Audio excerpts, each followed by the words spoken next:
If you're a business and you want to collaborate with other content creators or artists, then you gotta stop using AI art. Because first of all, yes, we can tell you're using AI art. It's very obvious. I had a whole sticker company reach out to me wanting to do a collaboration with my art account, and I had to not reply because they use AI art for everything, even their own logo. And sure, let's ignore the fact that generative AI steals from so many artists without credit, payment, or consent. Let's ignore the fact that AI art also scrapes pictures from people all over social media without their consent either, including children. Let's also ignore the climate impact that generative AI art does to the environment due to having to manage its cooling facilities, wasting water and polluting the air. Let's ignore the fact that generative AI runs off of basically slave labor by forcing people in other countries to monitor all the stuff that gets uploaded to create generative AI and underpaying them severely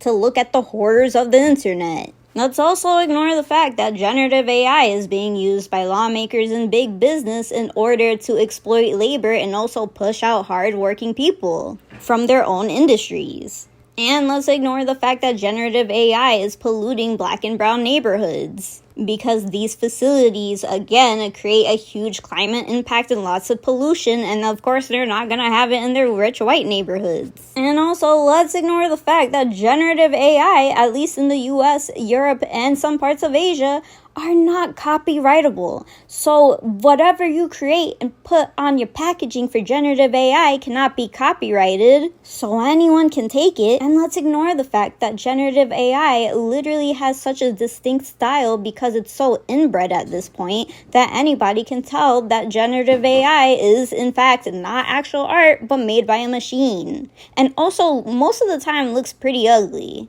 because especially if you are a small business trying to get off the ground, you are shooting yourself in the foot with using generative AI. Why? Because you are immediately breaking the trust with not only a lot of potential customers, but also potential artists and collaborators, because they can't trust you not to take their images or video and upload it to generative AI without their consent, essentially blackballing yourself before you've even started. Because let's be real, if a company can't even spend $5 to $10 to get some stock images to make their packaging look good, why would I trust you to make sure you pay me? So yeah, if you're a small business, stop relying on AI art for your packaging, logos, honestly, random pictures of K-pop